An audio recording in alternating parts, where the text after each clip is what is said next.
Hi, I'm Mark. Welcome to my art channel. On this channel, we'll explore the world of art together and hopefully grow as painters. My grandmother Dorothy taught me to see landscapes differently and taught me to appreciate the beauty of the natural world. In the next 10 minutes, we'll explore how we can use only the three primary colors to create a vibrant and alive sky. It's really easy to fall into a trap when painting, to think that to paint a beautiful sky, you need all kinds of fancy colors. It's easy to think that to get a fiery golden glow, all you have to do is keep moving on the color wheel until you find just the right spot. But that kind of thinking can be really overwhelming. It can really detract from your painting overall. What if it's just a little bit wrong? What if it misunderstands where all those beautiful colors are really coming from?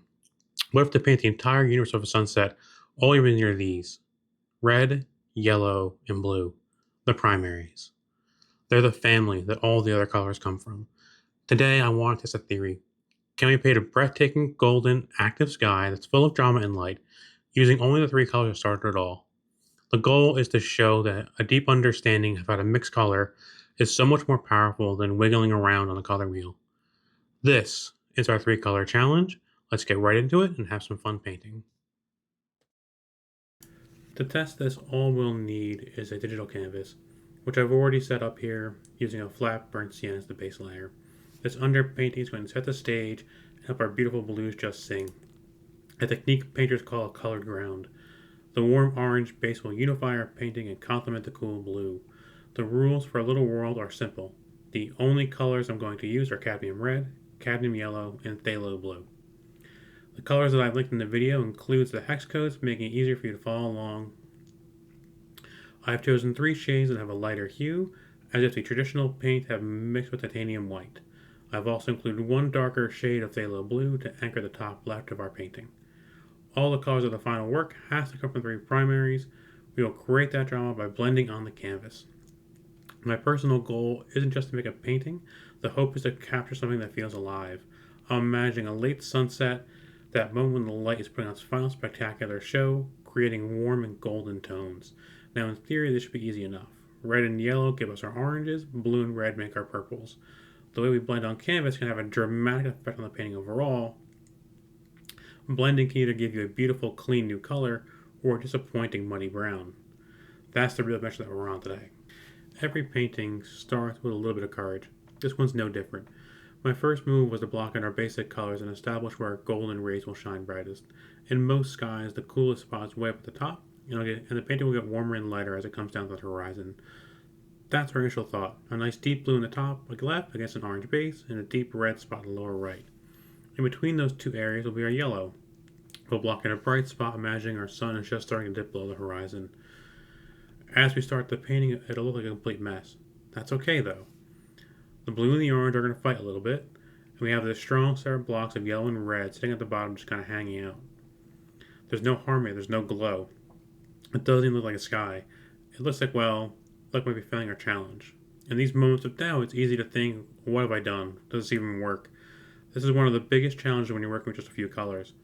If we work too hard to blend too much, these beautiful primaries can disappear into a dull brownish gray. The reds will get too loud right now, the blue is too dark, and the yellow is screaming. There's no cohesion yet. The idea of a golden active sky feels a million miles away.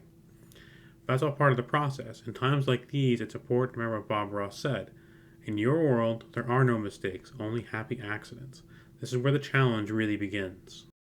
As I looked at the whole chaotic canvas, took a nice deep breath, those raw colors looked a little bit scary. But the plan was never leave them that way. The whole plan, the whole joy, is in the mixing and blending of the colors. As we blend, the magic really begins to happen, and we begin to see the practical impact of our color theory. I kept blending, letting the colors mix, letting my eye do the work more than my hand. And gradually, a beautiful thing happened. The yellow got deeper, and it got warmer. It turned this absolutely stunning luminous orange. It also mixed with the blue, creating a lovely gray that separated the two areas. It was so pure and clean and vibrant, the exact color of a perfect sunset. It wasn't mud, it was beautiful. I kept moving different parts of the painting, not letting myself get caught up in how one area looked, letting my eyes see the entire work, not just one tiny corner, not stressing over every stroke. Then I turned my attention to that golden spot in the center of the painting, and I let it fly like a phoenix, harmonizing our blues and reds, but letting that golden spot remain the focal point. capturing and holding our viewer's eye. This is the exact secret that everybody who loves a limited palette knows. You don't really have just three colors. You have the whole infinite wonderful world that lives between those colors. You start to feel like an alchemist, turning these simple things into a whole treasure chest of new colors. Armed by brand new oranges and purples, I was ready to go back to the canvas and bring some harmony to that chaos. By the way, if you're finding this little journey to color mixing useful, if it's sparking some joy or some ideas for your own world, I'd be honored if you subscribe. I take on artistic challenges like this, breaking down what seems complex into simple parts. Go hit the subscribe button and join me on my artistic journey. Alright, we're in the home stretch now. They often say the last 5% of the work is what really makes a painting. I went back and softened some of the transitions. Not every edge needed to be sharp.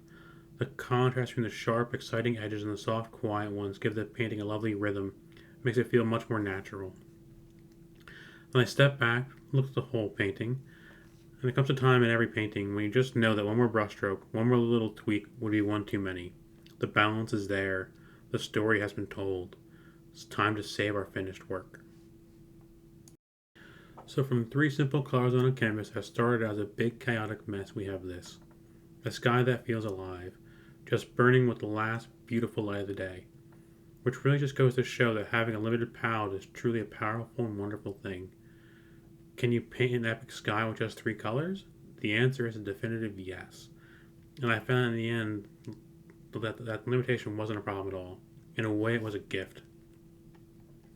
It focused my mind. It forced me to think more about color, to find a harmony that I might have just passed by if I had an infinite number of choices. We went on a journey together from a flat orange canvas, and through that very moment of real doubt, to that wonderful aha moment as we blended together, and finally built this complex, dramatic scene. I think the biggest lesson here is something that applies to more than just painting. It's not about choosing the perfect color, it's about how well you understand the fundamentals. With just red, yellow, and blue, it turns you can really mix a whole universe of color. I want to thank you for taking the time to watch me paint today. I invite you to try this on your own. In your own world, you can do anything that you believe you can do. Pick a red, pick a yellow, and pick a blue in your favorite art program and just see what you can create. You might be truly amazed at what you discover. If you try the 3 color challenge, let me know how it goes in the comments below. I'd love to hear all about your experience and would love to see the worlds that you created. Hope it's encouraged you to paint and freed you from a little anxiety. Maybe help you relax a little. So thank you for joining me. Like Bob Ross would say, happy painting. Have a great day.